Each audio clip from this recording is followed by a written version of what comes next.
সায়রাকে বাসায় রেখে আজকে সকাল সকাল একাই স্কুল থেকে সাফাকে নিতে এলাম।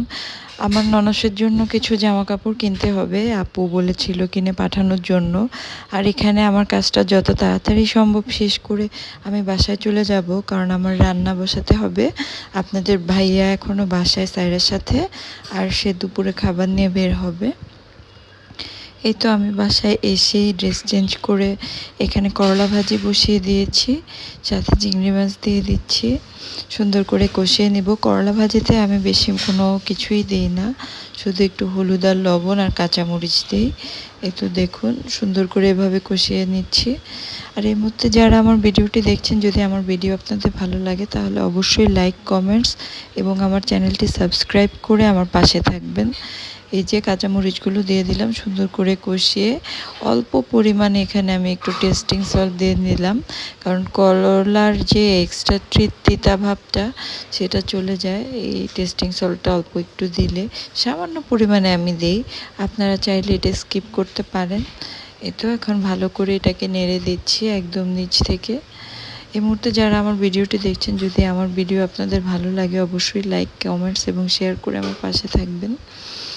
এই তো ভালো করে নেড়ে এখন এটাকে ঢাকা দিয়ে 10 মিনিট রান্না করব।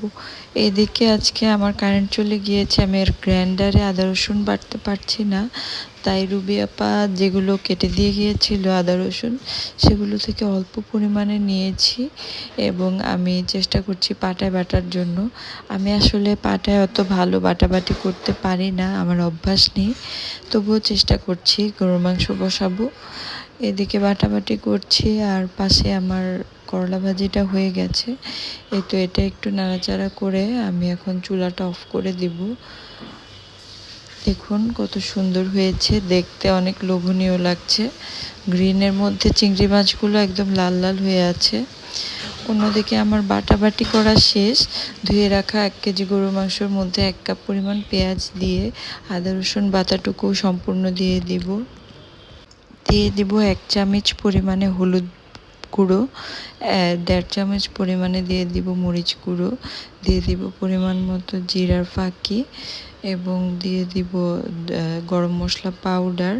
এবং এখানে আমি আস্ত কিছু গরম মশলা ইউজ করব, যেমন লং, তেজপাতা, এলাচ, দারচিনি, এগুলো আর কি।